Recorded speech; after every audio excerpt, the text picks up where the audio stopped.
memulai presentasi kami yang berjudul subjek-subjek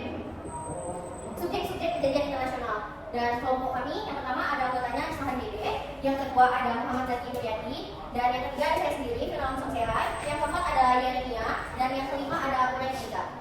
Selanjutnya kami akan memaparkan hasil presentasi kami. Yang pertama ada pengertian subjek hukum internasional. Subjek hukum internasional adalah entitas atau individu yang diakui memiliki kedudukan hukum di tingkat internasional. Mereka memiliki hak dan kewajiban di bawah hukum internasional serta dapat terlibat dalam hubungan antar negara dan entitas lainnya. Menurut Martin Dixon pertama, subjek hukum internasional adalah suatu badan yang berhak untuk melakukan segala hak dan kewajiban untuk melakukan perbuatan hukum dan akan menimbulkan wewenang hukum di bawah hukum internasional. Dalam konteks hukum internasional kedua, subjek hukum dapat mencakup negara-negara organisasi internasional seperti Perserikatan Bangsa-Bangsa PBB, entitas non negara seperti Palang Merah internasional, individu, korporasi, dan entitas lainnya yang diakui memiliki personalitas hukum di tingkat internasional.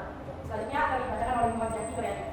Selanjutnya ada di sini subjek hukum internasional. Yang pertama negara. Negara adalah subjek hukum internasional terpenting dan utama. Negara sebagai subjek hukum internasional merupakan negara yang berdaulat dan memiliki penduduk yang ketat.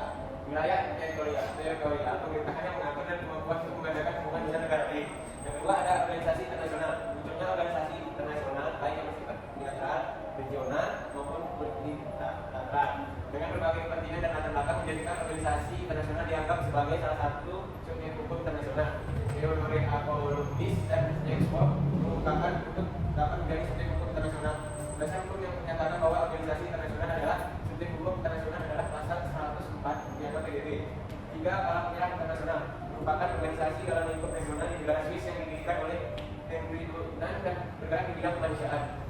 Kehadiran Palang Merah Internasional menarik simpati dan meluas berbagai negara dan kemudian membentuk Palang Merah Nasional di masing-masing wilayah negaranya. Organisasi Palang Merah dari seluruh negara dihimpun menjadi suatu organisasi internasional dinamakan Palang Merah Internasional atau International Committee of the Red Cross dan berkedudukan di Geneva, Swiss. Palang Merah Internasional selanjutnya menjadi salah satu subjek internasional yang memiliki dasar hukum internasional Committee of the Red Cross atau ICRC dan konvensi Geneva 1949 tentang perlindungan korban perang. Selanjutnya kata suci atau Vatikan Katolik adalah subjek hukum internasional terkait dengan paus dan gereja Katolik. Kata suci diakui sebagai subjek hukum internasional setelah terjadi perjanjian Lateran pada tahun 1929 yang mengembalikan tanah Roma kepada kata suci dan memungkinkan berdirinya negara Vatikan.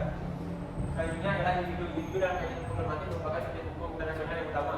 Penjelasan 181 sampai 1973 berdasarkan pada kapasitas aktif maupun pasif yang dimilikinya. Kapasitas aktif berarti menghukum memberikan peran terhadap individu sebagai aktor atau pelaku dari ketentuan normatif yang dihasilkan dari hukum internasional. Individu merupakan satu-satunya subjek hukum internasional yang memiliki hak dan kewajiban hukum terhadap aplikasi ketentuan normatif dan prosedural. Dan semua tindakan internasional berkenaan dengan kapasitas tersebut orang individu dapat dibilang pertanggungjawabannya atas perbuatan aplikasinya secara hukum. Jadi selanjutnya akan dibacakan oleh Yania.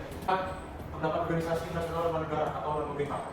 Organisasi lembaga pemerintah atau non-government member organization atau NGOs berkontribusi pada pengembangan interpretasi, implementasi dan penegakan hukum internasional. NGOs merupakan organisasi privat yang tidak mencari keuntungan dan menyuarakan kepentingan masyarakat, marginal atau rata. Terakhir, perusahaan transnasional dan perusahaan multinasional. Perusahaan transnasional dan perusahaan multinasional juga memiliki peran dalam hukum internasional. Keberadaan perusahaan asing ini memberikan dampak positif dan negatif, dan mereka dapat dikenal sebagai subjek hukum internasional melalui aturan tingkah laku yang ditetapkan. Subjek hukum internasional akan dijadikan sebagai negara atau kesatuan, bukan negara yang dalam keadaan tertentu memiliki kemampuan untuk menjadi pendukung hak dan kewajiban berdasarkan hukum internasional. Kemampuan untuk menjadi pendukung hak dan kewajiban atau legal capacity ini antara lain meliputi pertama, kemampuan untuk mengajukan proyek-proyek atau how to make plans. Yang kedua, kemampuan untuk mengadakan dan membuat perjanjian atau how to make agreements. Yang ketiga, kemampuan untuk mempertahankan hak miliknya serta memiliki kekebalan atau to enjoy of privilege and immunities. Dengan meninjau dua aspek di atas, maka legal capacity dan subjek hukum internasional dalam bentuknya yang modern, di mana subjek hukum internasional tidak hanya terbatas pada negara seperti yang bersampaikan subjek hukum internasional atau pandangan asing. Maka kiranya perlu diperlukan beberapa subjek hukum internasional yang merupakan kesatuan bukan negara khusus yang mengenai legal capacity. Kemudian selanjutnya syarat-syarat untuk menjadi subjek hukum internasional akan dibacakan oleh Brian Mesa. Untuk menjadi subjek hukum internasional, 1. Personalitas hukum. Legal personality, entitas tersebut harus memiliki personalitas hukum yang berarti entitas tersebut diakui sebagai subjek hukum yang memiliki hak dan kewajiban dalam hukum internasional. Yang kedua, percakapan personalitas hukum internasional, entitas tersebut harus memiliki percakapan tertentu dalam hukum internasional, yaitu mampu mendukung hak dan kewajiban internasional. Entitas tersebut harus mampu memiliki hak dan kewajiban dalam konteks hukum internasional.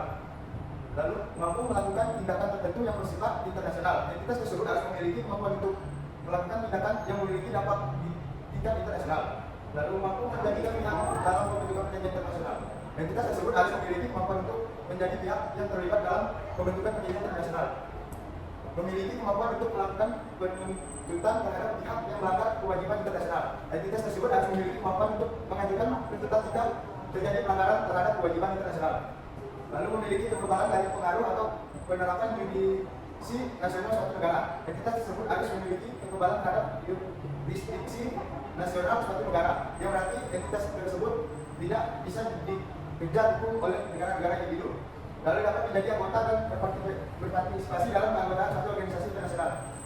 Pertanyaan mengenai personalitas hukum internasional juga dapat timbul dalam konteks keanggotaan atau partisipasi dalam organisasi internasional. Sumber hukum internasional.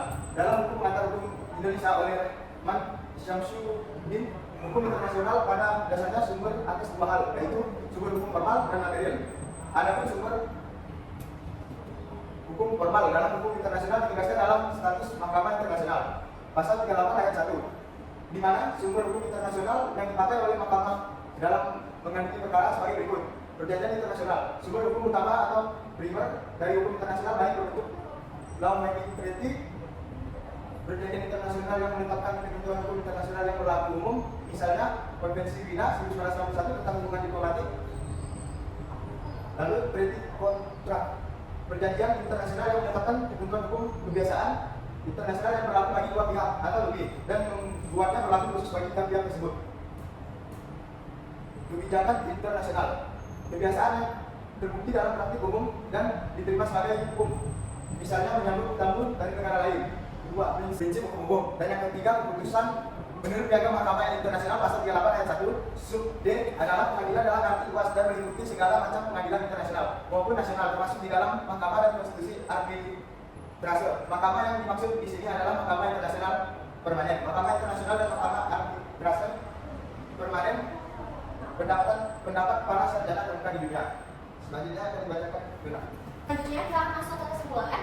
Subjek hukum internasional adalah pihak atau entitas yang memiliki hak dan kewajiban dalam sistem hukum internasional. Berdasarkan perkembangan modern, subjek hukum internasional tidak hanya terbatas pada negara, tetapi mencakup berbagai entitas lain yang memenuhi syarat memiliki hak dan kewajiban hukum internasional atau legal capacity.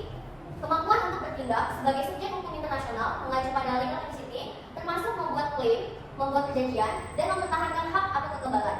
Penerimaan entitas suatu negara sebagai subjek hukum internasional menggambarkan evolusi dalam hukum internasional yang semakin terbuka pada kesatuan bukan negara yang memiliki peran signifikan dalam hubungan internasional dan kemanusiaan. Sekian presentasi dari kami, terima kasih.